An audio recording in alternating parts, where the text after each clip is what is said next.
Next question 7.9, ये क्या कह रहा है जी? Suppose the frequency of the source in the previous example can be varied. कह रहा है पिछला जो एग्जाम्पल हमने 7.8 किया, मान लो उसकी फ्रीक्वेंसी चेंज कर सकते होते। What is frequency of the source eight which resonance occurs. Okay, first part simple है। रेजोनेंस करने के लिए एक्सएल और एक्सी क्या होना चाहिए? इक्वल होना चाहिए। वैसे हमें इसका डायरेक्ट ही फ्रीक्वेंसी पता है कि रेजोनेंस फ्रीक्वेंसी का फार्मूला होता है 1/2 π√L/C। कुछ न करो, सिर्फ वैल्यू पुट करो, 2 × 3.14। पिछला क्वेश्चन जो था बेटा, L की वैल्यू दे रखी थी, C की वैल्यू भी दे रखी थी, वैल्यू पुट करके आपका आंसर आ जाएगा। ओके जी, तो रेजोनेंस फ्रीक्वेंसी आप सिंपली कर सकते हो, ये आ रही है आपकी 35.4 हर्ट्स। ओके, तो प्रीवियस क्वेश्चन था बेटा, उसमें एल और सी की वैल्यू पुट करनी है। अब देखो यहाँ पे ना कैलकुलेशन लंबी पड़ती है, बंदा हिम्मत कहाँ हारता है कि यार अब इसको सॉल्व करना पड़ेगा। भाई अब करना तो पड़ेगा, ये नंबर नहीं लेने हैं। इतना इजी क्वेश्चन, सिर्फ आपने वैल्यू पुट करनी थी। अब वैल्यू पुट करने में हिम्मत हार जाओगे और सॉल्व करने में हिम्मत हार जाओगे तो कैसे बात बनेगी? नंबर मिलने ये सोचो, जिंदगी भर काम आएंगे। तो ये वैल्यू पुट करके आराम से सॉल्व करो। कैलकुलेटर नहीं मिलेगा भैया एग्जाम में, हाथ से सॉल्व करना पड़ेगा। तो इसको सॉल्व करना ही पड़ेगा। तो आप मिला के देखो, आपका 35.4 हर्ट्स आ रहा है कि नहीं आ रहा। क्वेश्चन सिंपल था, रेजोनेंस फ्रीक्वेंसी निकाल ली हमने। ओके जी, बी पार्ट कह रहा है calculate the impedance the current and power dissipated at resonance. अब देखो जी, यहां पे लॉजिक लगेगा। एट रेजोनेंस, रेजोनेंस पर आकर जो आपका इम्पिडेंस है वो एग्जैक्टली इक्वल टू आर हो जाता है। आर 3 ओम दे रखा था पिछले क्वेश्चन में। ओके, वही क्वेश्चन है ना, उसके पार्ट्स हो गए अगले।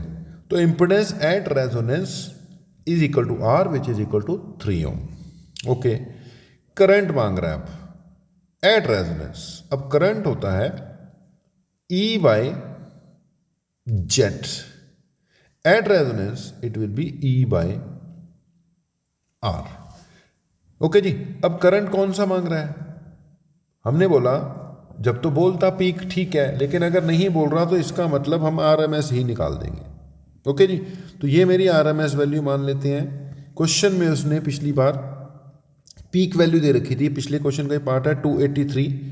तो इसकी जगह 283/√2, ये क्या बनी जी? RMS वैल्यू बनी। ठीक है, ये E की वैल्यू है, ये पीक दे रखी थी, उसको √2 से डिवाइड किया इनटू 1/3।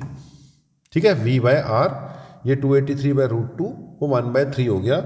इसको सॉल्व किया तो ये आ जाएगा 66.7 एम्पियर आ रहा है। ओके, वो मैं देख के बता देता हूँ आपको। ठीक है जी, तो 66.7 आ रहा है, आपने अपने आप कैलकुलेट करना होगा।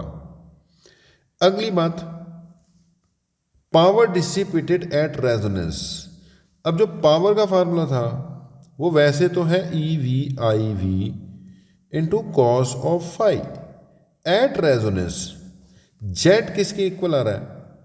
आर के। कॉस फाई यानी पावर फैक्टर किसके इक्वल होता है? R/Z। तो एट रेजोनेंस जेट आर के इक्वल होने के कारण पावर फैक्टर तो क्या हो जाएगा? 1 हो जाएगा। तो ये वाली वैल्यू 1 हो जाएगी, बचेगा सिर्फ क्या? EV/IV। ओके जी, EV कितना है? 283/√2। IV कितना है? EV डिवाइडेड बाय रेजिस्टेंस, जो कि निकाल चुके हैं हम 66.7। अब इसको सॉल्व कर लो तो पावर भी आ जाएगी। बस करने ध्यान से है। पंगा ये है कि हम लोग क्वेश्चन को पढ़ते हैं, उसका एक आधा पार्ट ही छोड़ देते हैं, वहाँ नंबर कट जाएगा। इसका A पार्ट है, B पार्ट है। B के अंदर 3 चीज़ें पूछी गई हैं, तो सारी की सारी चीज़ें कवर अप करनी, आराम से करो और सारे पार्ट्स कर आओ जी।